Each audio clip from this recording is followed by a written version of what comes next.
اعوذ باللہ من الشیطان الرجیم بسم اللہ الرحمن الرحیم یا بنی آدم قد انزلنا علیکم لباسا یواری سوآتکم وریشا ولباس التقوی ذالک خیر ذالک من آیات اللہ لعلہم یذکرون۔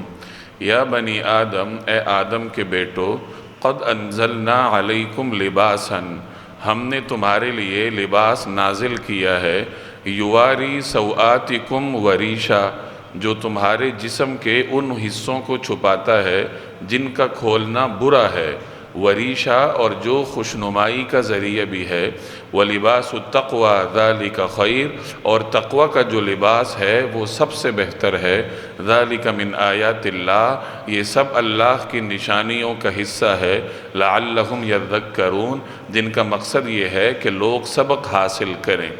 گزشتہ آیات میں حضرت آدم علیہ السلام اور شیطان کے درمیان رونما ہونے والے واقعے کا ذکر تھا۔ اس کے ضمن میں یہ تذکرہ بھی ہوا کہ جب شیطان حضرت آدم علیہ السلام کے دل میں وسوسہ ڈالنے میں کامیاب ہوا اور اس وسوسے کے نتیجے میں انہوں نے وہ پھل کھا لیا جس سے اللہ تبارک و تعالی نے ان کو روکا تھا، تو اس کا پہلا جو نتیجہ اور فوری نتیجہ ان پر ظاہر ہوا وہ یہ تھا کہ ان کے جسم پر جو جنتی لباس تھا وہ اتر گیا، اور یہی شیطان کا مقصد بھی تھا۔ تو چونکہ وہاں لباس اترنے کا ذکر تھا اور اس کے ضمن میں ہمیں یہ بات بھی معلوم ہوئی کہ لباس کی اہمیت اللہ نے انسان کی فطرت میں ڈالی ہے، کیونکہ وہاں یہ بھی مذکور تھا کہ جیسی ہی ان کا وہ لباس اترا تو انہوں نے فوری طور پر جنت کے پتوں سے اپنا ستر چھپانے کا انتظام کیا۔ تو چونکہ لباس کا ذکر تھا تو یہاں آگے اللہ تبارک و تعالی لباس کی کچھ تفصیلات بیان فرما رہے ہیں۔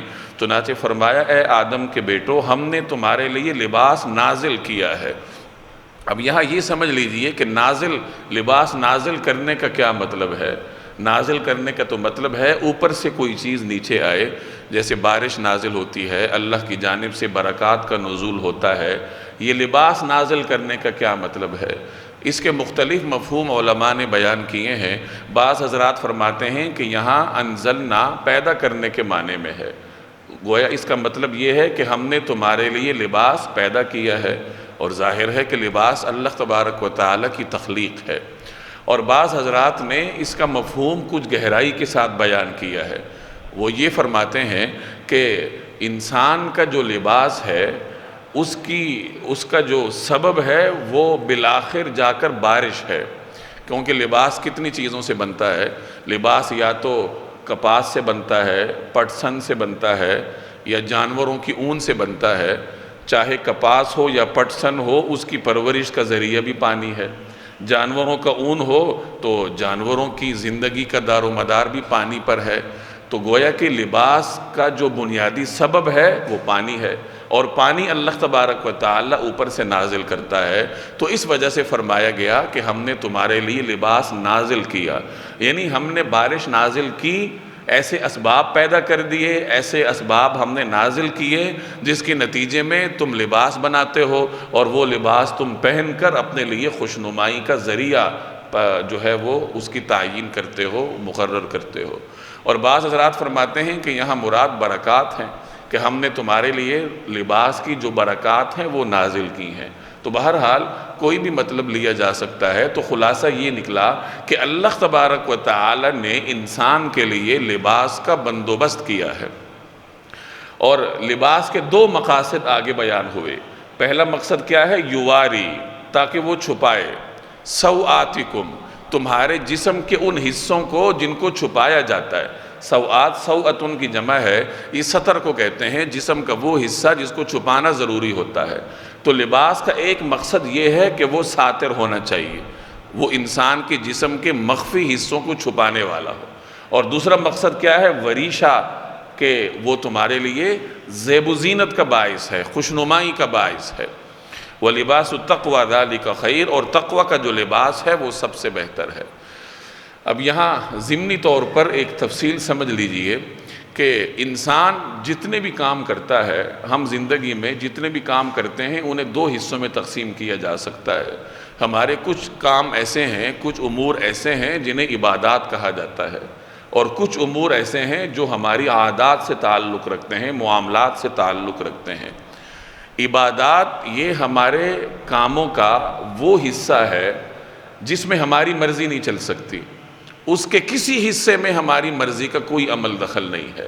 عبادات میں کلیات بھی اللہ تعالیٰ بتاتا ہے اور جزیات بھی اللہ تعالیٰ بتاتا ہے۔ نماز کیسے پڑھنی ہے تو اس کے اصول اللہ نے دیے ہیں کہ یہ اوقات ہے، یہ طریقہ کار ہے، اور آگے جزیات بھی اللہ نے بتائی ہیں کہ قیام میں یہ پڑھنا ہے، رکوع میں یہ پڑھنا ہے، سجدے میں یہ پڑھنا ہے، ایسا کرو گے تو نماز ٹوٹ جائے گی، ایسا کرو گے تو نماز کا ثواب کم ہو جائے گا، مکروہ ہو جائے گی۔ تو نماز چونکہ عبادت ہے اور عبادات میں اللہ تعالیٰ جزیات اور کلیات دونوں کی تعلیم دیتا ہے، تو نماز کا بھی ایک ایک جزی اللہ نے ہمیں تعلیم کر رکھا ہے، اس میں ہماری مرضی نہیں چلتی۔ بظاہر ہمیں اگر وہ اچھا بھی لگے، لیکن جب اللہ کی جانب سے اس کی تعلیم نہیں ہے تو وہ بظاہر کتنا ہی اچھا کیوں نہ ہو، وہ اچھا نہیں ہے۔ جیسے ہم نے مغرب کی 3 رکعت پڑھی ہیں، ایک آدمی چوتھی بھی پڑھ لے اور وہ کہے کہ اچھا ہی کام کر رہا ہوں نا، چوتھی رکعت میں کھڑے ہو کر سورہ فاتحہ پڑھوں گا، کوئی سورت پڑھوں گا، تسبیحات پڑھوں گا، سجدہ کروں گا، بظاہر اچھا کام ہے، لیکن چونکہ یہ عبادت ہے اور عبادت کے معاملے میں اچھا وہی ہے جو اللہ نے بتایا ہو۔ دیکھنے میں کوئی چیز جتنی بھی اچھی ہو، اگر وہ اللہ نے نہیں بتائی تو وہ اچھی نہیں ہے، ہم اپنی مرضی نہیں چلا سکتے۔ کلیات بھی اللہ کی جانب سے، اصول اللہ کی جانب سے، اور ایک ایک جزیہ اللہ تبارک و تعالیٰ کی جانب سے۔ روزہ عبادت ہے، زکوٰۃ عبادت ہے، حج عبادت ہے، ان میں اصول بھی اللہ نے بتائے ہیں اور جزیات بھی اللہ نے بتائی ہیں، کوئی چیز ہماری مرضی پر منحصر نہیں ہے۔ تو ہمارے امور کے جو پہلا حصہ ہے جس کو ہم عبادات سے تعبیر کرتے ہیں، اس میں جزیات بھی اللہ کی جانب سے ہوتی ہیں، کلیات بھی اللہ کی جانب سے۔ دوسرے نمبر پر بہت سارے وہ کام ہیں جن کو ہماری عادات کہا جا سکتا ہے، ہمارے بہت سارے معاملات ہیں۔ عادات کے بارے میں اصول یہ ہے کہ کلیات تو اللہ کی جانب سے ہوتے ہیں اور جزیات کو انسانوں اور ان کے ماحول اور عرف کے سپرد کر دیا جاتا ہے۔ جیسے کھانا پینا ہے، ہماری عادات میں سے ہے، اس میں اللہ نے صرف اصول بتائے ہیں کہ حلال کھاؤ، حرام مت کھاؤ، یہ کھانا کھا سکتے ہو، یہ نہیں کھا سکتے، یہ گوشت کھا سکتے ہو، یہ نہیں کھا سکتے، اصول بتائے ہیں۔ اب آگے جو جزیات ہیں وہ اللہ نے ہمارے مزاج کے سپرد کی ہیں۔ گوشت کے بارے میں بتا دیا کہ یہ کھا سکتے ہو اور یہ نہیں کھا سکتے، یہ حلال ہے، یہ حرام ہے، اور اگر اس طریقے سے کمایا تو حلال ہوگا، اس طریقے سے کمایا تو حرام ہوگا، یہ اصول ہمیں دے دیے۔ اور اب آگے اس گوشت کو پکانا کیسے ہے، اس میں نمک کتنا ڈالنا ہے، اس میں مرچ کتنی ڈالنی ہے، آئل کون سا استعمال کرنا ہے، گیس پر پکانا ہے، لکڑیوں پر پکانا ہے، کیا کرنا ہے، یہ تمام چیزیں چونکہ جزیات کے زمرے میں آتی ہیں تو اللہ نے یہ ہمارے عرف کے سپرد کی ہیں، ہمارے ماحول کے سپرد کی ہیں۔ اسی طریقے سے لباس ہے، لباس بھی ہماری عادات میں سے ہے، ہماری ضروریات میں سے ہے، یہاں بھی اللہ نے اصول بتائے ہیں، جزیات نہیں بتائیں۔ اصول یہ اس آیت میں موجود ہیں کہ اللہ نے تمہیں لباس کیوں دیا، تاکہ وہ تمہارے ستر کو چھپائے اور تمہارے لیے زیب و زینت کا باعث ہو۔ یہ لباس کے بنیادی اصول ہیں کہ ساتر ہونا چاہیے اور صاف ستھرا خوشنما ہو تاکہ دیکھنے میں اچھا لگے، دید عزیب لگے اور اللہ کی نعمتوں کا اظہار ہو۔ تو اصول اللہ نے بتا دیے کہ لباس ساتر ہونا چاہیے اور اچھا ہونا چاہیے۔ باقی جو جزیات ہیں کہ کپڑا کون سا ہو، رنگ کون سا ہو، اور کھلا ہو، کس طریقے سے ہو، لمبائی کتنی ہو، تو یہ اللہ تبارک و تعالی نے ہمارے عرف، ہمارے ماحول اور ہمارے موسم کی سپرد کی ہیں کہ جس طریقے سے تمہارا ماحول ہے اس طریقے سے لباس پہنو۔ تو لباس کا سب سے بنیادی اصول ساتر ہونا ہے، ستر کو چھپایا ہوا۔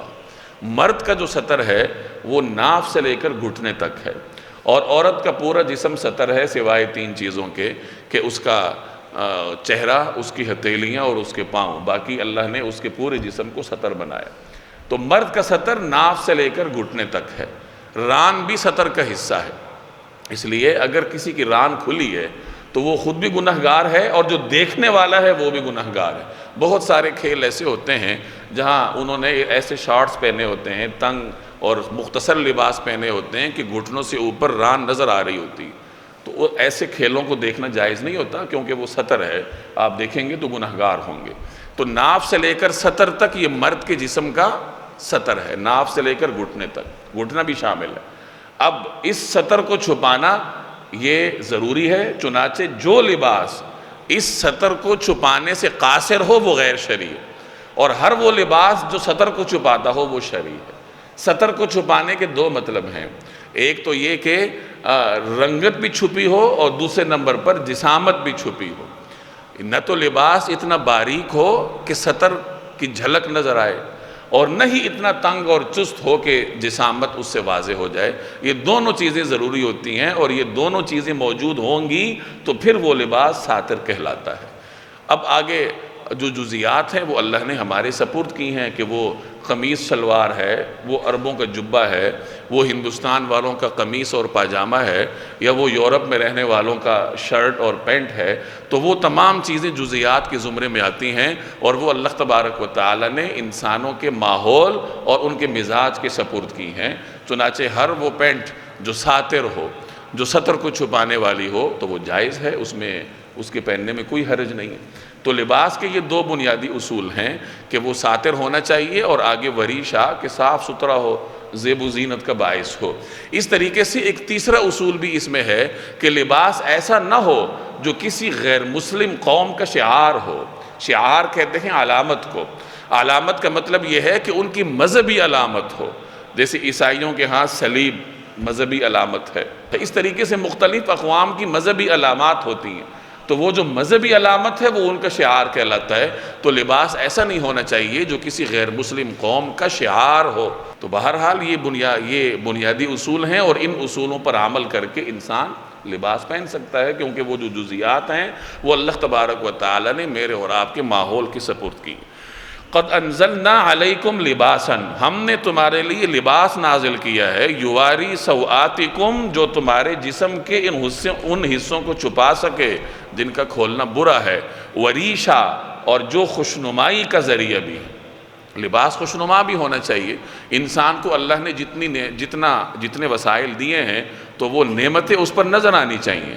ایک صحابی سے رسول اللہ صلی اللہ علیہ وسلم نے ایک مرتبہ دریافت کیا، وہ کچھ پراگندہ حال سے تھے، تو آپ نے پوچھا کہ کیا تمہارے پاس مال نہیں ہے؟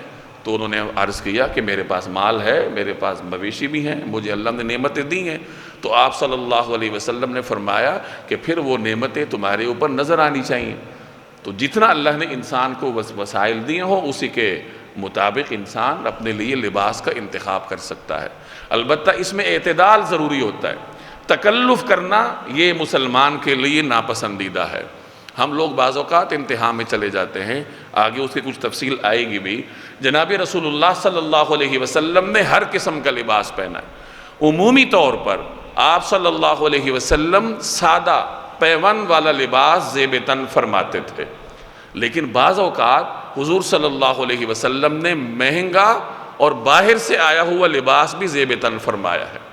ایک روایت کا مفہوم ہے کہ نبی کریم صلی اللہ علیہ وسلم نے ایک ایسا لباس زیب تن فرمایا جس کی قیمت 27 اونٹنیاں تھیں۔ 27 اونٹنیوں کی قیمت جو ہے وہ اس ایک لباس کی قیمت تھی۔ اور ایک اور روایت کا مفہوم ہے کہ تو کسی باہر کی چھوٹی ریاست کے والی نے نبی کریم صلی اللہ علیہ وسلم کی خدمت میں ایک لباس بھیجا جس کی قیمت 35 اونٹوں کے برابر تھی۔ اب یہ بہت قیمتی لباس تھے۔ اسی طریقے سے احادیث میں آتا ہے کہ ایک مرتبہ رسول اللہ صلی اللہ علیہ وسلم نے رومی جبہ زیب تن فرمایا جس کے بازو بہت تنگ تھے۔ رومی جبے سے مراد جو یورپ سے آیا تھا، روم سے آیا تھا، تو باہر سے آیا ہوا لباس بھی آپ صلی اللہ علیہ وسلم نے زیب تن فرمایا ہے۔ اسی طریقے سے حضور صلی اللہ علیہ وسلم کی عادت مبارکہ تھی کہ باہر سے جب وفود آتے تھے تو آپ صلی اللہ علیہ وسلم اہتمام کے ساتھ لباس زیب تن فرما کر وفود سے ملاقات فرماتے تھے۔ تو یہ آپ علیہ السلام کی سیرت ہے، اس میں ہمیں مہنگے لباس کی بھی مثال ملتی ہے۔ البتہ عمومی جو آپ علیہ السلام کا طرز عمل تھا وہ بہت سادہ لباس کا تھا، پیون لگے ہوئے انتہائی سادہ لباس آپ صلی اللہ علیہ وسلم زیب تن فرماتے تھے۔ چونکہ سیرت میں دونوں چیزوں کا ذکر موجود ہے، اس لیے امت کے علماء کرام اور بڑے بڑے حضرات جو تمہارے اسلاف میں گزرے ہیں ان کے مختلف ذوق تھے۔ بعض حضرات سادہ لباس پہننا پسند کرتے تھے، اور کچھ حضرات بہت قیمتی پوشاک زیب تن فرمایا کرتے تھے۔ سیدنا عمر رضی اللہ تعالی عنہ سادہ لباس پہنتے تھے، خود بھی سادہ لباس پہنتے تھے اور اپنے گورنروں کو بھی مجبور کرتے تھے کہ سادہ لباس پہنیں، اور اس کی ایک خاص وجہ تھی۔ وجہ یہ تھی کہ عام طور پر حکمران جیسا لباس پہنتا ہے تو اس کے جو رعایا ہوتی ہے وہ بھی ویسا ہی لباس پہننا شروع کر دیتی ہے۔ اگر حکمران قیمتی لباس پہننا شروع کر دے، عیش و عشرت میں بڑھ جائے، تو رعایا بھی اس کے نقش قدم پر چلتی ہے۔ الناس علی دین ملوکہم، کہ لوگ اپنے بادشاہوں کے دین پر ہوتے ہیں، ان کے طریقے پر ہوتے ہیں۔ تو حضرت عمر خود بھی پیوند والا سادہ لباس پہنتے تھے اور گورنروں کو بھی مجبور کرتے تھے کہ سادہ لباس پہن۔ اب مہنگا لباس پہننے کو وہ ناجائز نہیں سمجھتے تھے، ایک خاص مصلحت ان کے پیش نظر تھی۔ عام لوگوں کو مہنگا لباس پہننے پر کوئی پابندی نہیں تھی، گورنر کے لیے پابندی تھی کہ تم چونکہ مسلمانوں کے امیر ہو، تم وہ کام کرو جو ایک متوسط درجے کا مسلمان بھی کر سکتا ہے۔ گورنر ایسے گھر میں رہے جو ایک متوسط درجے کے مسلمان کو میسر ہو، وہ ایسا لباس پہنے جو ایک متوسط درجے کے مسلمان کو میسر ہو، وہ ایسا کھانا کھائے جو ایک غریب مسلمان کو بھی میسر ہو۔ تو بہرحال لباس حضرت عمر رضی اللہ تعالی عنہ کا جو طرز عمل تھا پیوند والا سادہ لباس پہننے کے حوالے سے، تو وہ حکمران ہونے کی وجہ سے تھا۔ ورنہ حضرت امام زید العابدین کے بارے میں آتا ہے کہ وہ بہت قیمتی اور اعلیٰ پوشاک زیب تن فرماتے تھے، اور قیمتی لباس پہن کر کچھ دیر کے بعد صدقہ فرما دیتے، کیونکہ اہل بیت کے سرداروں میں سے تھے اور رسول اللہ صلی اللہ علیہ وسلم سے سخاوت انہیں وراثت میں ملی تھی۔ ایک مرتبہ انہوں نے بہت قیمتی چادر خریدی اور تھوڑی دیر زیب تن فرما کر پھر صدقہ کر دی۔ اور ویسے بھی انسان جب کوئی نیا لباس خرید لے تو پرانا لباس صدقہ کرنا یہ بہتر ہے۔ ایک روایت کا مفہوم ہے کہ جب کوئی شخص نیا لباس پہنتا ہے اور نیا لباس پہنتے وقت یہ دعا کر لیتا ہے، الحمدللہ الذی کسانی، کہ تمام تعریفیں اللہ تبارک و تعالیٰ کے لیے ہیں جس نے مجھے یہ لباس پہنایا، ما اواری بہ عورتی واتجمل بہ فی حیاتی، جس نے مجھے ایسا لباس پہنایا جس سے میں اپنا سطر بھی چھپاتا ہوں، جسم بھی چھپاتا ہوں، اور وہ میری زندگی میں میرے لیے زیب و زینت کا سبب ہے۔ تو یہ جب کوئی شخص نیا لباس پہنتے وقت دعا کر لے اور پرانا لباس صدقہ کر دے، تو وہ چاہے اپنی زندگی میں ہو یا زندگی کے بعد ہو، وہ اللہ تعالیٰ کی حفاظت میں چلا جاتا ہے۔ اتنی فضیلت ہے اس کی کہ نیا لباس پہنتے وقت دعا کرنا، اور پرانا جو لباس تھا وہ اب اللہ کے راستے میں کسی غریب کے لیے صدقہ کر دینا کہ وہ بھی اس سے فائدہ اٹھائے۔ تو فرمایا کہ اے آدم کے بیٹو، ہم نے تمہارے لیے لباس نازل کیا ہے جو تمہارے جسم کے ان حصوں کو چھپا سکے جن کا کھولنا برا ہے، اور جو خوشنمائی کا ذریعہ بھی ہے۔ وَلِبَاسُ التَّقْوَى، اور جو تقوی کا لباس ہے، ذَلِكَ خَيْرٌ، وہ سب سے بہتر ہے۔ آیت کے پہلے حصے میں لباس کا ذکر ہوا، لباس انسان کے ظاہری عیوب کو چھپاتا ہے۔ اب یہاں انسان کے معنوی عیوب کو چھپانے کا ذکر ہے، اور معنوی عیوب کو تقوی کے ذریعے چھپایا جاتا ہے، انہیں ختم کیا جاتا ہے۔ تو جیسے ظاہری عیوب کو لباس کے ذریعے چھپاتے ہو، ویسے معنوی عیوب کو تقوی کے ذریعے چھپاؤ، بلکہ انہیں ختم کر دو۔ اور بعض حضرات فرماتے ہیں کہ لباس التقوی سے مراد یہی لباس ہے جو ہم پہنتے ہیں جسم کو چھپانے کے لیے۔ البتہ اس کا مطلب یہ ہے کہ لباس کے پہننے میں تکلف نہ کرو، بتکلف لباس کے لیے اہتمام نہ کرو، بلکہ جیسا لباس میسر ہو پہن لو۔ مہنگا لباس میسر ہو تو مہنگا لباس پہن لو، سادہ لباس میسر ہو تو سادہ لباس پہن لو۔ دنیاوی یاد رکھیے کہ دنیا کو کمانا، دنیا حاصل کرنا، نعمتوں کو حاصل کرنا، یہ انسان کے لیے منع نہیں ہے، لیکن بالکل ان کے پیچھے پڑ جانا، اپنی زندگی ہی ان کے لیے وقف کر دینا، یہ مسلمان کی شایان شان نہیں۔ تو لباس میں زیادہ تکلف نہیں کرنا چاہیے، بس تکلف کیے بغیر جیسا لباس میسر آ جائے تو ویسا لباس پہن لینا چاہیے۔ ذالک من آیات اللہ، یہ سب اللہ کے نشانیوں کا حصہ ہے۔ لعلہم یذکرون، جس کا مقصد یہ ہے کہ لوگ سبق حاصل کریں، یعنی لوگ ان پر عمل کریں۔ یا بنی آدم لا یفتننکم الشیطان کما اخرج ابویکم من الجنہ ینزع عنہما لباسہما لیریہما سوآتہما انہ یراکم هو وقبیلہ من حیث لا ترونہم انا جعلنا الشیاطین اولیاء للذین لا یؤمنون۔ یا بنی آدم، اے آدم کے بیٹو، لا یفتننکم الشیطان، شیطان کو ایسا موقع ہرگز نہ دینا کہ وہ تمہیں اسی طرح فتنے میں ڈال دے. کما اخرج ابویکم من الجنہ، جیسے اس نے تمہارے ماں باپ کو جنت سے نکالا. ینزع عنہما لباسہما، جبکہ ان کا لباس ان کے جسم سے اتروا لیا تھا. لیریہما سوآتہما، تاکہ ان کو ایک دوسرے کی شرم کی جگہ دکھا دے. انہو یراکم ہوا وقبیلہ من حیث لا ترونہم، وہ اور اس کا جتھا تمہیں وہاں سے دیکھتا ہے جہاں سے تم انہیں نہیں دیکھ سکتے. انا جعلنا الشیاطین اولیاء، ان شیطانوں کو ہم نے انہی کا دوست بنا دیا. للذین لا یؤمنون، جو ایمان نہیں لاتے. ان شیطانوں کو ہم نے انہی کا دوست بنا دیا ہے جو ایمان نہیں لاتے. یہاں بھی اللہ تبارک و تعالی پوری انسانیت سے مخاطب ہے کہ اے آدم کے بیٹو، شیطان تمہیں فتنہ میں نہ ڈالے. پیچھے پورا قصہ سنا دیا کہ تم دراصل جنت میں تھے، تمہارے آباء و اجداد کو اللہ نے جنت میں پیدا کیا تھا اور جنت کو ان کا مسکن بنایا تھا، اور انہیں کہا گیا تھا کہ یہاں رہو، جو تمہارا جی چاہے کھاؤ، البتہ اس خاص درخت کے قریب مت جاؤ. تو اصل مسکن تمہارا وہ تھا. تمہارے آباء و اجداد کو اس سے نکلوایا کس نے؟ شیطان نے. وہ پورا واقعہ اللہ نے پیچھے بتا دیا.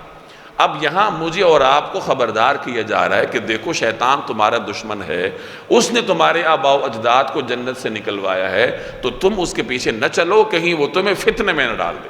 مفسرین فرماتے ہیں کہ شیطان انسان کو فتنے میں دو طریقوں سے ڈالتا ہے، ایک شبہات کے ذریعے، دوسرا شہوات کے ذریعے. شبہات یعنی انسان کے نظریات میں، اس کے عقائد میں خلل ڈال دیتا ہے، اس میں شبہ پیدا کر دیتا ہے. مختلف طریقے سے شبہات اس کے دل و دماغ میں پیدا ہوتے ہیں، نتیجتاً وہ اللہ سے دور ہوتا جاتا ہے. آج ہمارے بہت سارے تعلیم یافتہ نوجوان دہریت کی طرف جا رہے ہیں. دہریت کی طرف کیوں جا رہے ہیں؟ کیونکہ ان کے دل و دماغ میں شیطان وسوسے ڈالتا ہے، شبہات پیدا کرتا ہے. دین کے عقائد کے بارے میں وہ مختلف شبہات کا شکار ہو کر شیطان کے چنگل میں پھنس جاتے ہیں.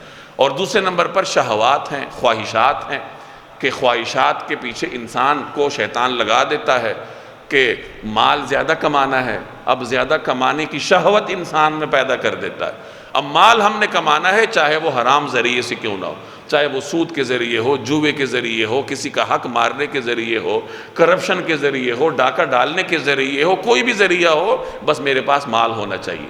کبھی وہ جنسی خواہشات کی شہوت میں پڑ جاتا ہے، پھر وہ حلال حرام کو نہیں دیکھتا، ہر جگہ سے جنسی آگ بجھانے کی کوشش کرتا ہے، نہ پھر نظروں کی حفاظت کرتا ہے، نہ خیالات کی حفاظت کرتا ہے.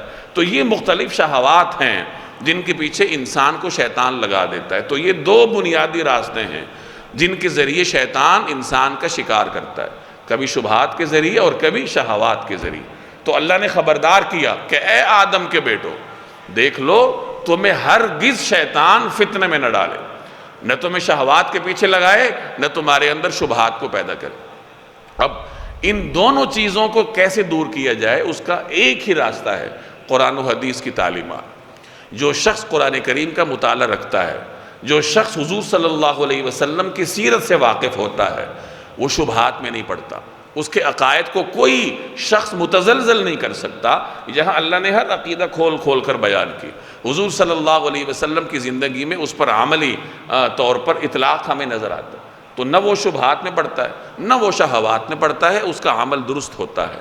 تو یہ دو بنیادی ذرائع ہیں میرے اور آپ کے پاس، قرآن اور حضور صلی اللہ علیہ وسلم کی سیرت اور آپ کے فرامین یعنی حدیث.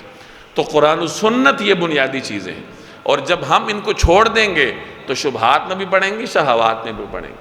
ہمارے جو نوجوان دہریت کی طرف جاتے ہیں وہ قرآن و سنت کا مطالعہ نہیں رکھتے، ان کا قرآن و سنت پڑھنے کا کوئی تجربہ نہیں ہوتا، نہ وہ کسی کے پاس جا کر بیٹھتے ہیں کہ قرآن سیکھ سکیں، حدیث سیکھ سکیں.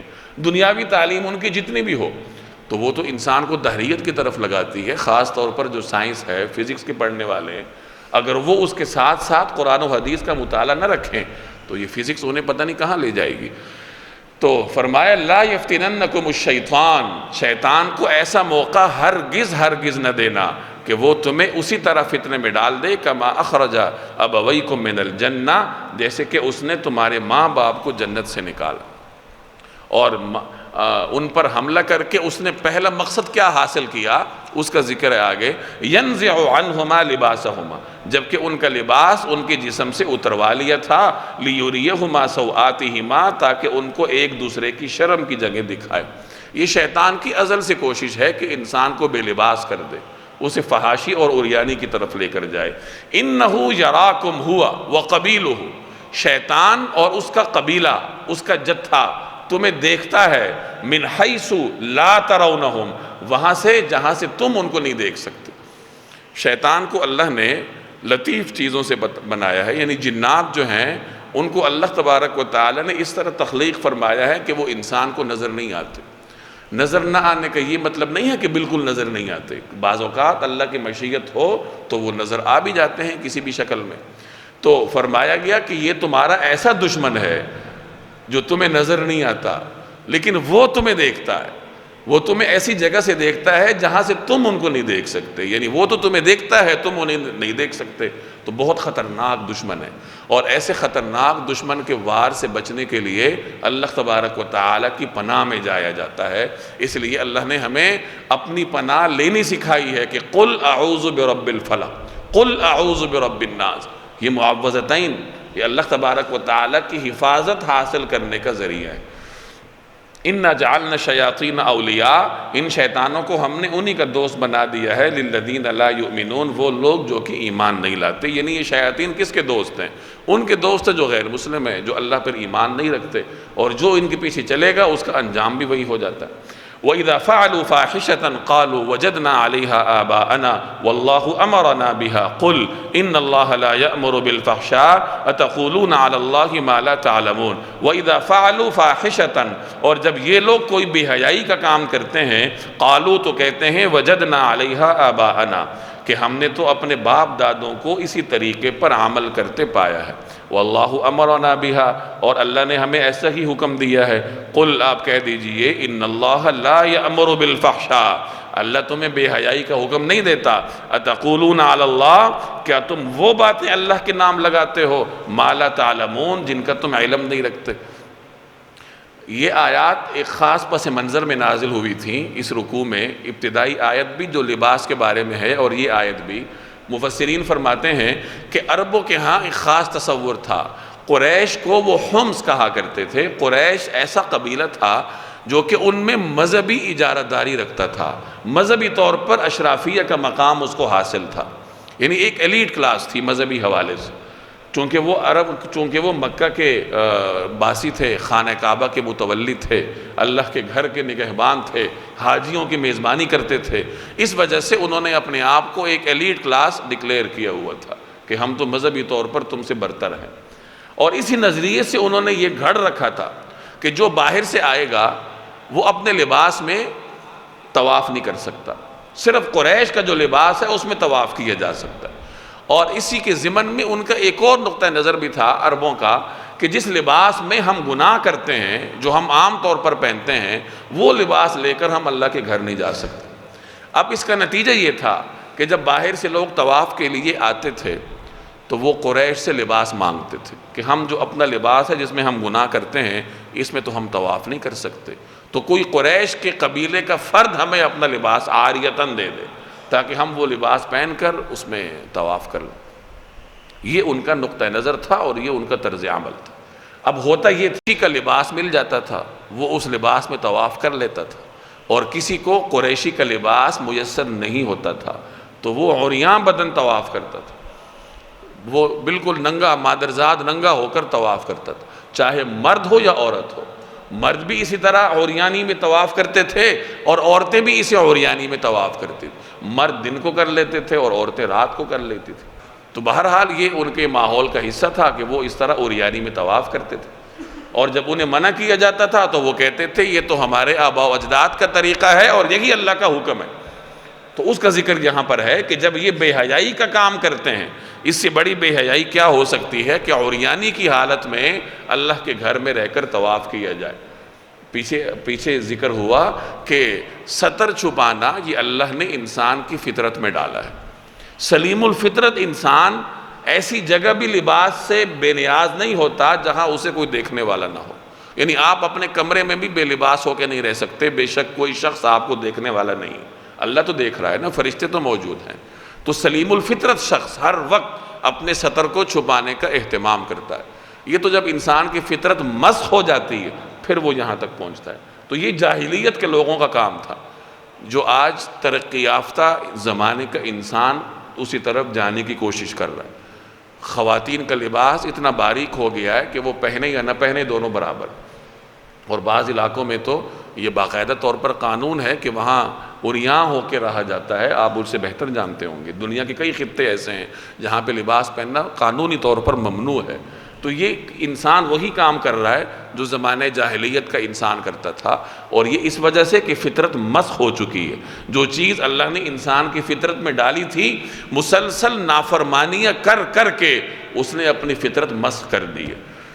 تو فرمایا کہ جب یہ لوگ بے حیائی کا ارتکاب کرتے ہیں تو کیا کہتے ہیں؟ وجدنا علیہا آباءنا، کہ ہم نے اپنے باپ دادوں کو اسی طریقے پر پایا ہے، وہ بھی ایسے ہی عریاں ہو کر طواف کرتے تھے۔ اور مزید کیا؟ واللہ امرنا بہا، یہ اللہ کا حکم ہے۔ تو آگے ان سے کہا گیا کہ دیکھو اللہ تو بے حیائی کا حکم نہیں دیتا، اللہ تو سطر چھپانے کا حکم دیتا ہے۔ اس نے تو انسان کی فطرت میں یہ ڈالا ہے کہ سطر چھپاؤ، تو اللہ کا تو حکم ہے ہی نہیں، اور تمہیں شرم نہیں آتی کہ تم اللہ کی طرف ایسی بات منسوب کرتے ہو جو اس نے فرمائی ہی نہیں ہے؟ اتقولون علی اللہ، تم اللہ پر ایسی چیز باندھتے ہو ما لا تعلمون، جس کا تم علم نہیں رکھتے، یعنی تمہارے پاس اس چیز کی کوئی دلیل نہیں ہے، بغیر کسی دلیل کے تم اللہ تبارک و تعالیٰ کی جانب اس چیز کی غلط نسبت کر رہے ہو۔ قل، آپ کہہ دیجئے، امر ربی بالقسط، کہ میرے رب نے تو انصاف کا حکم دیا ہے۔ یعنی اللہ تو انسانوں میں انصاف کا حکم دیتا ہے کہ آپس میں انصاف کرو۔ انصاف کا تقاضا یہ ہے کہ کوئی ایلیٹ کلاس نہیں ہے، کوئی ایک دوسرے سے برتر نہیں ہے۔ تو یہ جو قریش نے اپنے آپ کو ایلیٹ کلاس ڈکلیئر کیا ہوا ہے کہ ہمارا لباس ہی طواف میں استعمال ہو سکتا ہے، تو یہ انصاف کے خلاف ہے۔ اگر ان کا لباس استعمال ہو سکتا ہے تو ایک عام آدمی کا لباس بھی طواف میں استعمال ہو سکتا ہے۔ تو چونکہ قریش کے ایک رسم بد کا ذکر تھا جس میں ناانصافی پائی جاتی تھی، تو یہاں اللہ نے بتلا دیا کہ اللہ تو تمہیں انصاف کا حکم دیتا ہے۔ وَأَقِيمُوا وُجُوهَكُمْ عِنْدَ كُلِّ مَسْجِدٍ، جب کہیں سجدہ کرو اپنا رخ ٹھیک ٹھیک رکھو۔ وَادْعُوهُ مُخْلِصِينَ لَهُ الدِّينَ، اور اس یقین کے ساتھ اس کو پکارو کہ اطاعت خالص اسی کا حق ہے۔ كَمَا بَدَأَكُمْ تَعُودُونَ، جس طرح اس نے تمہیں ابتداء میں پیدا کیا تھا اسی طرح تم دوبارہ پیدا ہوگے۔ وَأَقِيمُوا وُجُوهَكُمْ، اپنا رخ سیدھا رکھو۔ وجوہ وجہ کی جمع ہے، چہرے کو کہتے ہیں۔ اقیموں کا مطلب قائم رکھو، اپنے چہروں کو قائم رکھو، یعنی اپنا رخ سیدھا رکھو۔ کب؟ عند کل مسجد، جب کہیں سجدہ کرو۔ یعنی جب سجدے سے مراد نماز بھی بعض مفسرین نے لی ہے کہ جب تم نماز پڑھو تو صحیح طریقے سے پڑھو، اس طریقہ کار کے مطابق پڑھو جس طریقہ کار کے مطابق جناب رسول اللہ صلی اللہ علیہ وسلم نے تعلیم فرمائی ہے۔ وَادْعُوهُ مُخْلِصِينَ لَهُ الدِّينَ، وَادْعُوهُ، اور اس کو پکارو، مخلصین لہ الدین، دین کو اسی کے لیے خالص کر کے۔ یاد رکھیے عبادت میں دو چیزیں ضروری ہیں، ایک تو وہ سنت کے مطابق ہو، دوسرے نمبر پر اس میں اخلاص ہو۔ یہ دونوں چیزیں ہوں گی تو عبادت قبول ہوگی، اور یہاں ان دونوں چیزوں کا ذکر ہے۔ اقیموا وجوہکم، کہ درست طریقے سے اپنا رخ سیدھا کرو، یعنی اس طریقے سے پڑھو جیسے سنت کا طریقہ کار ہے، جیسے رسول اللہ صلی اللہ علیہ وسلم کی تعلیم۔ اور دوسری بات کا ذکر آگے ہے وَادْعُوهُ مُخْلِصِينَ لَهُ الدِّينَ، کہ اپنے اندر اخلاص پیدا کرو۔ تو اخلاص اور درست طریقہ کار یہ عبادت کے لیے ضروری، اور درست طریقہ کار وہی ہے جو جناب رسول اللہ صلی اللہ علیہ وسلم نے تعلیم فرمائی۔ اور کچھ حضرات نے یہاں مسجد سے مراد مسجد لی ہے، عبادت گاہ، کہ جب عبادت گاہ کی طرف جاؤ تو رخ سیدھا رکھو۔ گویا کہ اس میں باجماعت نماز کی اہمیت کا بیان ہے کہ پابندی کے ساتھ باجماعت نماز میں شریک ہوا کرو۔ خوب سمجھ لیجئے کہ باجماعت نماز بعض فقہا کے ہاں فرض کا درجہ رکھتی ہے۔ نماز فرض ہے تو کچھ فقہا مرد کے لیے باجماعت نماز کو بھی فرض کا درجہ دیتے ہیں، کچھ حضرات واجب کا درجہ دیتے ہیں، کچھ حضرات سنت مؤکدہ کا درجہ دیتے ہیں۔ یہ تو بہرحال دلائل کے اختلاف کی وجہ سے مختلف نقطہ ہائے نظر ہیں، ورنہ جماعت کی نماز کی اہمیت پر تو تمام فقہا متحد ہیں۔ جماعت کی نماز انفرادی نماز پڑھنے سے 27 گنا بہتر ہے۔ ایک آپ اگر الگ نماز پڑھتے ہیں تو جتنا ثواب آپ کو ملتا ہے جماعت کے ساتھ پڑھنے سے 27 گنا ثواب ملتا ہے، گویا کہ اتنا بڑا فرق ہے۔ ایک مرتبہ جناب رسول اللہ صلی اللہ علیہ وسلم نے فرمایا کہ میری یہ خواہش ہے کہ میں اپنی جگہ کسی کو امامت کے لیے مقرر کروں کہ وہ میری جگہ نماز پڑھائے، اور پھر میں کچھ نوجوانوں کو حکم دوں کہ لکڑیاں جمع کرو، ایندھن جمع کرو، اور پھر میں جا کر ان لوگوں کے گھروں کو آگ لگا دوں جو کہ جماعت میں آ کر شریک نہیں ہوئے۔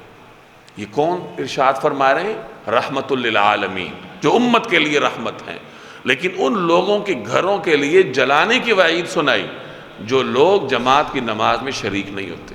آج کل ہمارے ہاں جماعت کی نماز کو بڑا ہلکا سمجھا جاتا ہے، اگر مل گئی تو مل گئی، نہ ملی تو کوئی مسئلہ نہیں ہے۔ تو جماعت کو بڑے اہتمام اور پابندی کے ساتھ اس پر عمل پیرا ہونا چاہیے۔ تو کچھ حضرات نے یہاں وَأَقِيمُوا وُجُوهَكُمْ عِنْدَ كُلِّ مسجد سے مراد جماعت کی نماز نہیں ہے۔ وَأَقِيمُوا وُجُوهَكُمْ عِنْدَ كُلِّ مسجد، جب کہیں سجدہ کرو اپنا رخ ٹھیک ٹھیک رکھو، وَادْعُوهُ مُخْلِصِينَ لَهُ الدِّينَ، اور اس یقین کے ساتھ اس کو پکارو کہ اطاعت خالص اسی کا حق ہے، كَمَا بَدَأَكُمْ، جس طرح اس نے تمہیں ابتداء میں پیدا کیا تھا، تعودون، اسی طرح تم دوبارہ پیدا ہوگے۔ بدا سے مراد ابتداء ہے، تعودون عود سے ہے کہ جیسے تمہیں اللہ نے پہلے پیدا کیا تھا ویسے تمہارا اعادہ ہوگا۔ انسان دنیا میں اکیلا آیا تھا تو اللہ کے دربار میں بھی اکیلا پیش ہوگا۔ انسان بے لباس آیا تھا تو بے لباس حالت میں اس کا دوبارہ حشر ہوگا۔ انسان دنیا میں غیر مختون حالت میں آیا تھا تو دوبارہ اس کو اسی طریقے سے اٹھایا جائے گا۔ جیسے ایک روایت کا مفہوم ہے کہ تمہیں جب اٹھایا جائے گا تو تم بے لباس اور غیر مختون حالت میں ہوگے۔ تو سیدہ عائشہ رضی اللہ تعالی عنہا نے دریافت فرمایا کہ یا رسول اللہ، جب بے لباس ہوں گے تو لوگ ایک دوسرے کی سطر پر نظر کریں گے، تو آپ صلی اللہ علیہ وسلم نے فرمایا کہ لوگ اس وقت اتنی تشویش میں ہوں گے، اتنے اضطراب میں ہوں گے کہ انہیں یہ فکر ہی نہیں ہوگی کہ کون لباس میں ہے کون بے لباس، یعنی ادھر ادھر دیکھنے کی فرصت ہی نہیں ہوگی۔ ہر آدمی کو اپنا اضطراب اتنا زیادہ ہوگا۔ کما بدأکم تعودون، جس طرح اس نے تمہیں ابتداء میں پیدا کیا تھا اسی طرح تم دوبارہ پیدا ہوگے۔ فریقاً ہدا و فریقاً حق علیہم الضلالہ، ایک گروہ کو تو اللہ نے ہدایت تک پہنچا دیا، وہ فریقاً، اور ایک گروہ وہ ہے حق علیہم الضلالہ جس پر گمراہی مسلط ہو گئی ہے، یعنی اس نے اپنی فطرت کو مسخ کر دیا۔ ہر انسان کو اللہ تعالیٰ ایک نیک فطرت سے نوازتا ہے۔ کل مولود یولد علی فطرت الاسلام، ہر بچے کو اللہ اسلام کی فطرت پر پیدا کرتا ہے۔ فَأَبَوَاهُ يُهَوِّدَانِهِ وَيُنَصِّرَانِهِ، اور یہ اس کے والدین ہیں جو اسے یہودی بنا دیتے ہیں یا نصرانی بنا دیتے ہیں۔ ہر بچہ فطرت سلیمہ لے کر آتا ہے، بعد میں وہ ماحول کی وجہ سے فطرت مسخ کر بیٹھتا ہے اور غلط راستے کی طرف چلتا ہے۔ تو فرمایا کہ ایک فریق کو تو اللہ نے ہدایت تک پہنچا دیا، یعنی ایک فریق وہ ہے جس نے اپنی فطرت سلیمہ اور قبول حق کی صلاحیت کو مسخ نہیں کیا تو ہدایت تک پہنچ گیا، اور دوسرا وہ فریق ہے جس نے فطرت سلیمہ اور قبول حق کی صلاحیت کو مسخ کر دیا۔ نتیجتاً کیا نتیجہ یہ نکلا کہ اس پر گمراہی مسلط ہو گئی۔ اور یہ کون لوگ تھے؟ انہم اتخذوا الشیاطین اولیاء من دون اللہ، کیونکہ ان لوگوں نے اللہ کے بجائے شیطانوں کو دوست بنا لیا۔ وَيَحْسَبُونَ، اور وہ یہ سمجھ رہے ہیں انہم مہتدون، کہ وہ سیدھے راستے پر۔ یہ سب سے بڑی بدنصیبی ہوتی ہے کہ انسان ایک غلط راستے پر چلے اور اس کو درست سمجھے۔ غلط راستے پر جب اس کو غلط سمجھ کر چلا جاتا ہے تو توبہ کی توفیق ہوتی ہے، انسان اپنے ضمیر پر بوجھ محسوس کرتا ہے، لیکن اگر غلط راستے کو درست سمجھ کر چلا جائے تو پھر تو توبہ کی توفیق ہی نہیں ہوتی، پھر تو انسان اپنے آپ کو درست سمجھتا ہے۔ اس لیے فرمایا قل هل ننبئکم بالاخسرین اعمال، آپ ان سے کہہ دیجئے کیا میں تمہیں ان لوگوں کے بارے میں بتاؤں جو اعمال کے حساب سے سب سے زیادہ گھاٹے میں۔ وہ کون ہیں؟ الذین ضل سعیہم فی الحیات الدنیا، یہ وہ لوگ ہیں جو دنیاوی زندگی میں گمراہی کے راستے پر تھے، وَيَحْسَبُونَ أَنَّهُمْ مُهْتَدُونَ، اور یہ سمجھتے رہے کہ ہم ہدایت یافتہ ہیں۔ تو یہاں بھی وہی مضمون ہے کہ یہ لوگ کیا ہیں، غلط راستے پر چلتے رہے اور وہ یہ سمجھتے رہے کہ ہم ہدایت کے راستے پر۔ یا بنی آدم خذوا زینتکم عند کل مسجد وکلوا واشربوا ولا تسرفوا انہ لا يحب المسرفین۔ یا بنی آدم، اے آدم کے بیٹو، خذوا زینتکم عند کل مسجد، جب کبھی مسجد میں آؤ تو اپنی خوشنمائی کا سامان لے کر آؤ، وکلوا واشربوا، اور کھاؤ اور پیو، ولا تسرفوا، اور فضول خرچی مت کرو، انہ لا يحب المسرفین، یاد رکھو اللہ فضول خرچ لوگوں کو پسند نہیں کرتا۔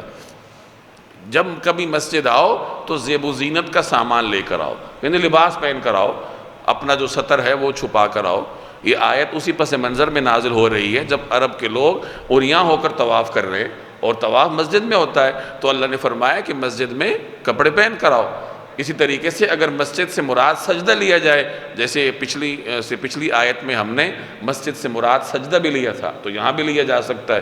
تو مطلب یہ ہوگا جب نماز پڑھو تو زیب و زینت کا لباس پہن کر پڑھو، یعنی صاف ستھرا لباس پہن کر انسان کو نماز پڑھنی چاہیے۔ بعض علماء فرماتے ہیں کہ جب کپڑا پرانا ہوتا ہے تو وہ اللہ کا ذکر بند کر دیتا ہے۔ ہر کپڑا اللہ کا ذکر کرتا ہے، دنیا کی ہر چیز اللہ کا ذکر کر رہی ہے، اور جب کپڑا پرانا ہوتا ہے تو وہ اللہ کا ذکر بند کر دیتا ہے، لہذا ایسے کپڑے کو پہن کر نماز نہیں پڑھنی چاہیے۔ تو بہرحال مسجد آؤ یا گھر میں نماز پڑھو، دونوں صورتوں میں زیب و زینت کا لباس پہن کر، یعنی صاف ستھرا پاکیزہ لباس پہن کر اس کا اہتمام کرو۔ آگے فرمایا وَكُلُوا وَاشْرَبُوا، کھاؤ پیو، وَلَا تُسْرِفُوا، لیکن اسراف نہ کرو، فضول خرچی نہ کرو۔ اللہ نے انسان کو اعتدال کا حکم دیا ہے، بخل سے بھی روکا ہے، فضول خرچی سے بھی روکا ہے۔ اور ایک اور بات بھی سمجھ لیجئے کہ بخل اور فضول خرچی کی کوئی لگی بندی تعریف نہیں ہے، 2 + 2 کی طرح۔ ہر آدمی کے اعتبار سے بخل مختلف ہوتا ہے، فضول خرچی مختلف ہوتی ہے، ہر شخص کی آمدن پر اس کا دار و مدار ہے۔ ایک آدمی کی آمدن اگر زیادہ ہے تو اس کے لیے وہ چیز فضول خرچی نہیں ہوگی جو اس سے کم درجے کی آمدن کے آدمی کے لیے فضول خرچی ہوگی۔ تو بہرحال انسان اگر لوگوں کو کھلاتا پلاتا ہے، دعوتیں کرتا ہے، تو دعوت کرے، جتنا اللہ نے اسے اس صلاحیت دی ہے، استطاعت دی ہے، اس کے مطابق کرے، لیکن ریاکاری اس میں نہ ہو، شریعت کے حدود کو پامال نہ کیا گیا ہو، اور کھانے کا ضیاع نہ ہو۔ انہ لا يحب المسرفین، اللہ تعالیٰ فضول خرچ لوگوں کو پسند نہیں کرتا۔ قل من حرم زینت اللہ التی اخرج لعباده والطیبات من الرزق قل هی للذین آمنوا فی الحیاة الدنیا خالصۃ یوم القیامہ کذالک نفصل الآیات لقوم یعلمون۔ قل کہہ دیجئے من حرم زینت اللہ، آخر کون ہے جس نے زینت کے اس سامان کو حرام قرار دیا ہو جو کہ التی اخرج لعبادہ، جو اللہ نے اپنے بندوں کے لیے پیدا کیا ہے، والطیبات من الرزق، اور پاکیزہ رزق کی چیزوں کو۔ قل کہہ دیجئے ہی للذین آمنوا فی الحیات الدنیا، کہ جو لوگ ایمان رکھتے ہیں ان کو یہ نعمتیں جو دنیاوی زندگی میں ملی ہوئی ہیں، خالصۃ یوم القیامہ، قیامت کے دن خالص انہی کے لیے ہوں گی۔ کذالک نفصل الآیات، اسی طرح تمام آیات ہم تفصیل سے بیان کرتے ہیں، لقوم یعلمون، ان لوگوں کے لیے جو علم سے کام لیں۔ عربوں کی یہ عادت تھی کہ وہ کچھ چیزوں کو اپنی مرضی سے حرام قرار دیتے تھے، جس کا ذکر سورہ مائدہ میں پیچھے آ چکا ہے کہ کچھ جانوروں کو انہوں نے اپنے لیے حرام قرار دیا تھا، کچھ جانوروں کے گوشت کو، کچھ کے اون کو، کچھ پر سواری کو وہ اپنے لیے ناجائز سمجھتے تھے۔ تو اس طرح جو چیزیں انسان اپنے لیے حرام ٹھہرائے، حالانکہ اللہ نے حرام نہ ٹھہرائی ہوں، تو یہاں فرمایا جا رہا ہے کہ کون ہے وہ جو ایسی چیزوں کو حرام ٹھہراتا ہے جو اللہ نے حرام نہ ٹھہرائی ہوں۔ عیسائیوں میں راہب گزرے ہیں، رہبانیت عیسائیت کے مذہب کا حصہ ہے، اور رہبانیت کا مطلب یہ ہے کہ ہر قسم کی لذت اپنے اوپر حرام کر لو، اچھا لباس، اچھا کھانا، اچھا مکان، اچھی زندگی، یہ ساری چیزیں اپنے اوپر حرام کر دو، اور کسی جنگل میں جا کر کسی غار میں رہ کر زندگی گزارو۔ یہ اسلام کی تعلیمات نہیں ہے۔ اللہ نے زندگی کی خوبصورتیاں انسان پر حرام نہیں کی، اللہ نے کچھ حدود مقرر کی ہیں، ان حدود میں رہتے ہوئے خوشنما لباس اختیار کیا جا سکتا ہے، اچھا گھر تعمیر کیا جا سکتا ہے، اچھی زندگی کے لیے کوششیں کی جا سکتی ہیں، لیکن اعتدال اور حدود کے اندر رہ کر۔ تو فرمایا کہ کون ہے وہ کہ جو ان لذتوں کو، زندگی کی ان زینتوں کو حرام کرتا ہے جو اللہ تبارک و تعالی نے اپنے بندوں کے لیے پیدا کی۔ وطیبات من الرزق، اور پاکیزہ رزق کی چیزوں کو۔ اگر کوئی آدمی اچھے کھانے کو اپنے لیے ناجائز سمجھتا ہے تو اسے سوچنا چاہیے کہ اس کو کس نے ناجائز کیا۔ اللہ نے تو حرام نہیں کیا، اور اللہ کے سوا کسی کو حرام اور حلال کی اتھارٹی حاصل بھی نہیں ہے، یہ تو اللہ کا دائرہ اختیار ہے۔ تو جب اللہ نے اس چیز کو حرام نہیں کیا تو کوئی شخص اس کو حرام کیسے کر سکتا ہے؟ تو زندگی کی لذتیں اللہ نے انسان کے لیے حلال کی ہیں، لیکن اس کے لیے کچھ حدود مقرر کی ہیں، ان حدود کے اندر رہتے ہوئے انسان ان لذتوں کو حاصل کر سکتا ہے۔ آگے قریش مکہ کے ایک باطل خیال کا جواب ہے۔ قریش یہ سمجھتے تھے کہ اگر ہم غلط راستے پر ہیں تو یہ ہمارے پاس نعمتیں کیوں ہیں؟ ہم اتنے امیر کبیر ہیں، ہم سرمایہ دار ہیں، یہ ہمارے پاس کیوں ہیں؟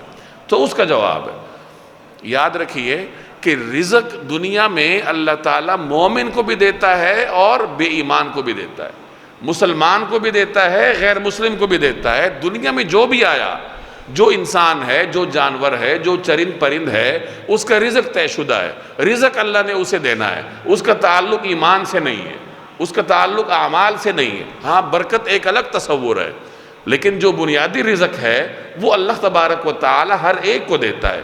کسی کافر کو اچھی حالت میں دیکھ کر یہ سمجھنا کہ شاید یہی اللہ کا پسندیدہ بندہ ہوگا، یہ غلط بات ہے۔ تو رزق دنیا میں اللہ تعالیٰ ہر ایک کو دیتا ہے، لیکن آخرت میں جو رزق ہے وہ صرف اہل ایمان کے لیے۔ تو دنیا کا معیار اور ہے، آخرت کا معیار اور ہے۔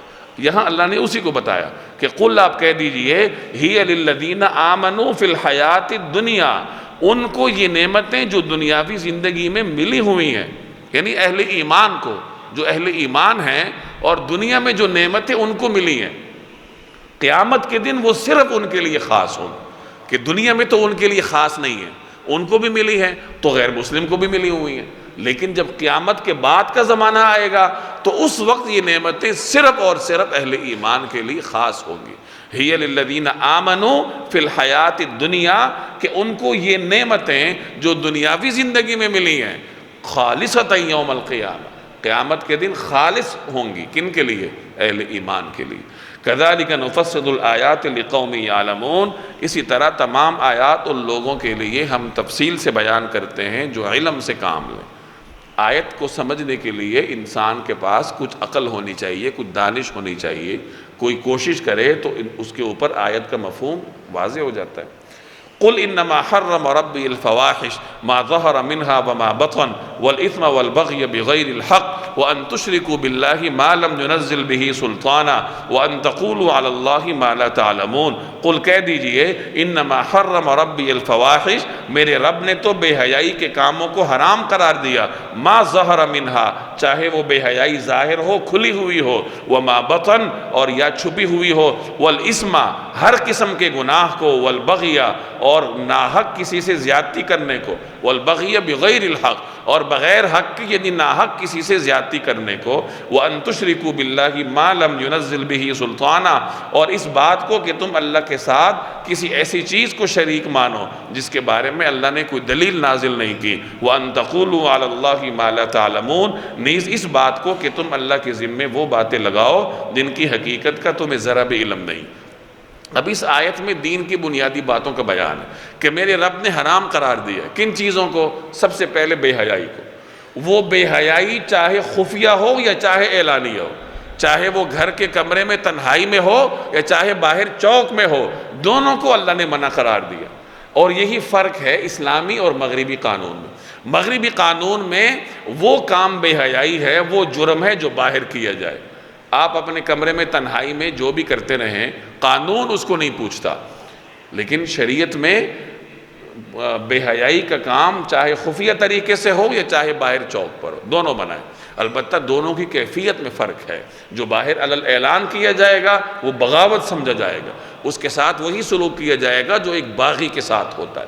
تو فرمایا کہ اللہ نے بے حیائی کو حرام قرار دیا، چاہے وہ بے حیائی ظاہر ہو یا چاہے مخفی ہو، اور اللہ نے ہر قسم کے گناہ کو حرام قرار دیا، بغاوت کو حرام قرار دیا، ناحق کسی سے زیادتی کرنے کو اللہ نے حرام قرار دیا، اور شرک کرنے کو اللہ تبارک و تعالیٰ نے حرام قرار دیا، اور اللہ تبارک و تعالیٰ کے بارے میں ایسی بات کرنا جن کے بارے میں تمہارے پاس کوئی دلیل نہیں ہے، اللہ تبارک و تعالیٰ نے اس کو بھی حرام قرار دیا۔ تو یہ ممنوعات کی فہرست ہے، اور یہی دین کی بنیادی تعلیمات۔ وَلِكُلِّ أُمَّةٍ أَجَلٌ فَإِذَا جَاءَ أَجَلُهُمْ لَا يَسْتَأْخِرُونَ سَاعَةً وَلَا يَسْتَقْدِمُونَ۔ وَلِكُلِّ أُمَّةٍ أَجَلٌ، اور ہر قوم کے لیے ایک میعاد، ایک اجل مقرر ہے۔ فَإِذَا جَاءَ أَجَلُهُمْ، چنانچہ جب ان کی مقررہ میعاد آ جاتی ہے، لَا يَسْتَأْخِرُونَ سَاعَةً، تو وہ گھڑی بھر بھی اس سے پیچھے نہیں ہو سکتے، وَلَا يَسْتَقْدِمُونَ، اور نہیں اس سے آگے بڑھ سکتے۔ لَا يَسْتَأْخِرُونَ سَاعَةً وَلَا يَسْتَقْدِمُونَ، تو وہ گھڑی بھر بھی اس سے آگے پیچھے نہیں ہو سکتے۔ پیچھے اللہ نے قوانین بتائے کہ ان قوانین پر عمل کرو گے تو دنیا میں پنپ سکو گے، اگر ان قوانین سے روگردانی کرو گے تو دنیا میں بہت ساری اقوام آئیں جنہوں نے اللہ کے قوانین سے روگردانی کی، تو ان کا ایک خاص وقت مقرر تھا، وہ وقت جب آیا تو وہ اس سے ایک لمحہ بھی آگے پیچھے نہ ہو سکے اور فنا ہو گئے۔ تو بقا صرف اور صرف دین پر عمل کرنے میں۔ دنیا میں انسان اپنی مخصوص زندگی گزار کر جانا ہی جانا ہے، لیکن نام اسی کا باقی رہتا ہے جو دین پر عمل کرتا ہے۔ یا بنی آدم اما یأتینکم رسل منکم یقصون علیکم آیاتی فمن اتقى واصلح فلا خوف علیہم ولا هم یحزنون۔ یا بنی آدم، اے آدم کے بیٹو، اما یأتینکم رسل منکم، اگر تمہارے پاس تم ہی میں سے کچھ پیغمبر آئیں، یقصون علیکم آیاتی، جو تمہیں میری آیات پڑھ کر سنائیں، فمن اتقى واصلح، تو جو لوگ تقوی اختیار کریں گے اور اپنی اصلاح کر لیں گے، فلا خوف علیہم، ان پر نہ کوئی خوف طاری ہوگا، ولا هم یحزنون، اور نہ وہ غمگین ہوں گے۔ اللہ تبارک و تعالی نے جب انسانوں کو پیدا کیا تو پیدا ہونے کے ساتھ ہی ان کو یہ تنبیہ کی تھی۔ تنبیہ کیا تھی؟ کہ اے لوگو، اے انسانوں، جب تمہارے پاس میرے رسول آئیں جو تم ہی میں سے ہوں گے، اللہ نے عام طور پر پیغمبروں کو ان کی اقوام میں سے بھیجا ہے۔ حضور صلی اللہ علیہ وسلم عربوں میں تشریف لائے تھے، آپ کے پیغام کے اولین سامعین تھے، وہ عرب تھے، قریش تھے، تو اللہ نے آپ علیہ السلام کو بھی قریش میں سے ہی پیدا کیا تھا۔ تو فرمایا کہ جب تمہارے پاس رسول آئیں جو تم ہی میں سے ہوں اور وہ تمہیں میری آیات سنائیں، تو تمہارا کام کیا ہے؟ پہلا کام ہے تقوی، پرہیزگاری، دوسرا کام ہے نیک عمل، اور تم میں سے جو تقوی اختیار کرے گا، نیک عمل کرے گا، تو نہ اسے کوئی خوف ہوگا، نہ اسے کوئی غم ہوگا، اسے کسی قسم کا اضطراب نہیں ہوگا، پھر وہ ڈپریشن میں نہیں جائے گا۔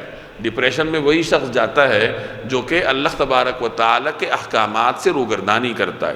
والذین کذبوا بآیاتنا، اور جنہوں نے ہماری آیات کو جھٹلایا، واستکبروا عنہا، اور تکبر کے ساتھ ان سے منہ موڑا ہے، اولئک اصحاب النار، وہ لوگ دوزخ کے باسی ہیں، ہم فیہا خالدون، وہ اس میں ہمیشہ رہیں گے۔ آیات کو جھٹلانا اور آیات سے منہ موڑنا، اس کا اولین مخاطب تو غیر مسلم ہے، جو کہ آیت کا انکار کرتا ہے، منہ موڑ لیتا ہے۔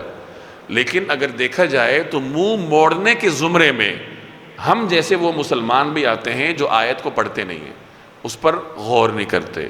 ہمارے پاس قرآن کریم پڑھنے کے لیے کتنا وقت ہے؟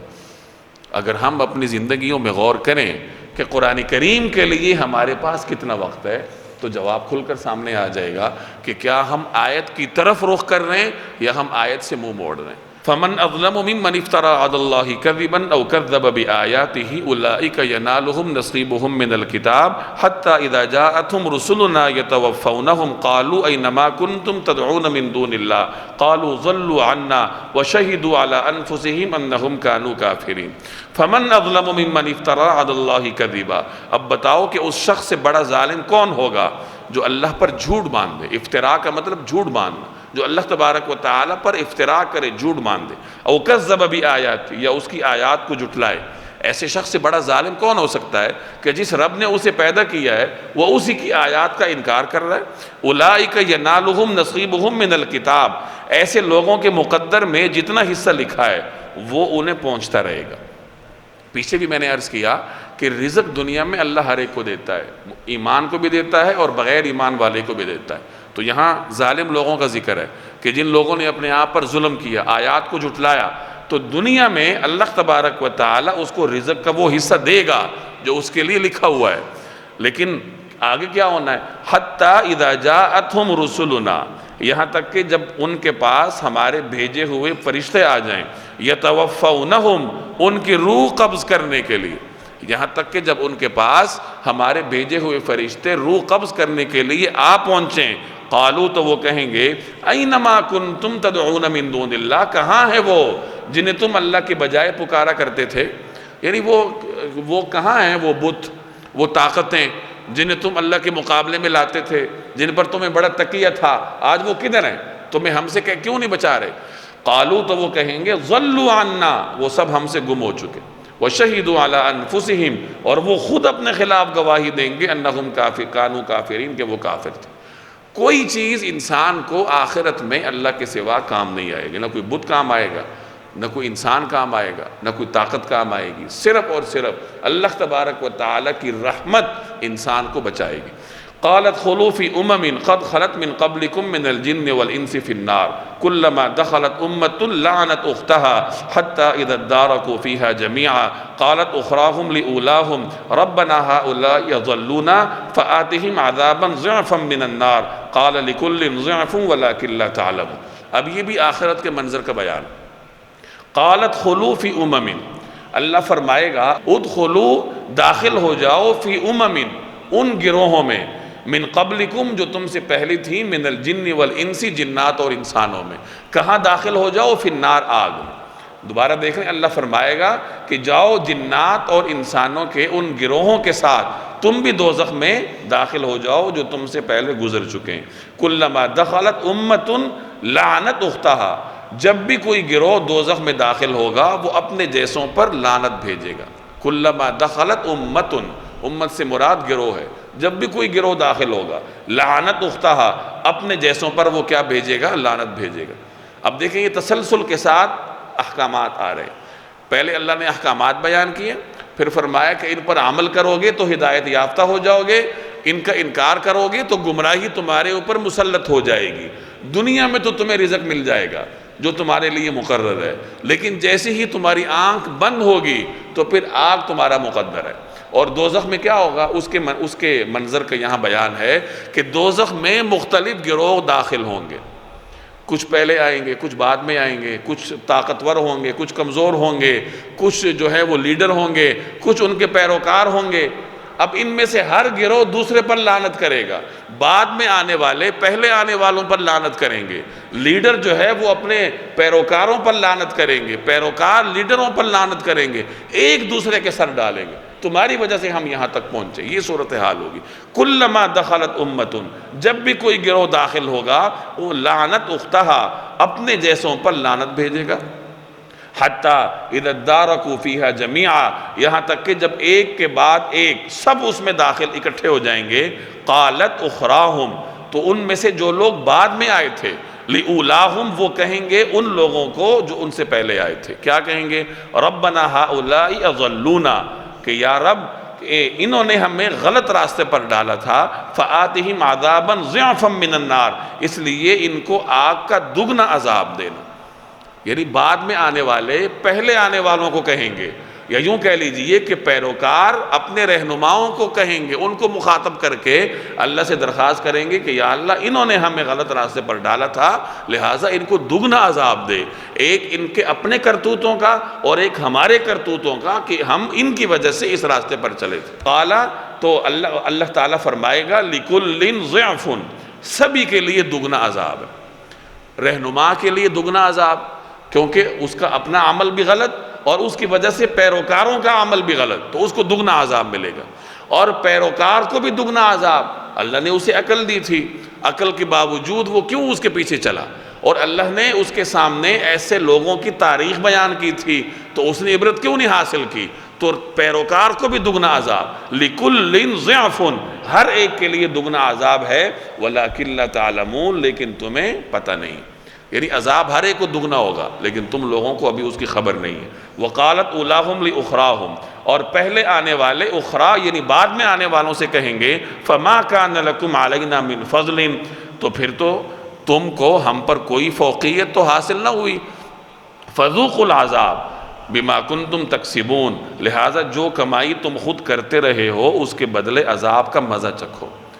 جو بعد میں آنے والے ہیں، یا یوں کہہ لیجئے کہ جو پیروکار ہیں، وہ دعا کریں گے کہ یا اللہ ان ہمارے سرداروں کو دگنا عذاب دے، انہوں نے ہمیں اپنے پیچھے چلایا تھا۔ تو آگے سے جواب ملے گا کہ ہر ایک کو دگنا عذاب، ان کو بھی دگنا، تمہیں بھی دگنا۔ اب وہ جو پہلے آنے والے ہیں یا سردار ہیں وہ ان کو کہیں گے کہ تم ہماری شکایت کر رہے تھے نا کہ انہوں نے ہمیں اپنے پیچھے چلایا تھا، تو لو ہمارے درمیان تو کوئی فرق نہیں ہے، ہمیں بھی دگنا عذاب دیا جا رہا ہے تو تمہیں بھی دگنا عذاب دیا جا رہا ہے۔ فما کان لکم علینا من فضل، فضل سے مراد فوقیت ہے کہ تم لوگوں کو ہمارے اوپر کوئی فوقیت تو نہیں ہے، نہ ہمارے عذاب میں کوئی تخفیف ہے نہ تمہارے عذاب میں کوئی تخفیف ہے، تم نے اپنے عمل کی وجہ سے اپنے اختیار سے یہ راستہ اختیار کیا تھا، لہٰذا جس راستے پر تم چلے تھے اب اس کا مزہ تم بھگتو۔ تو بہرحال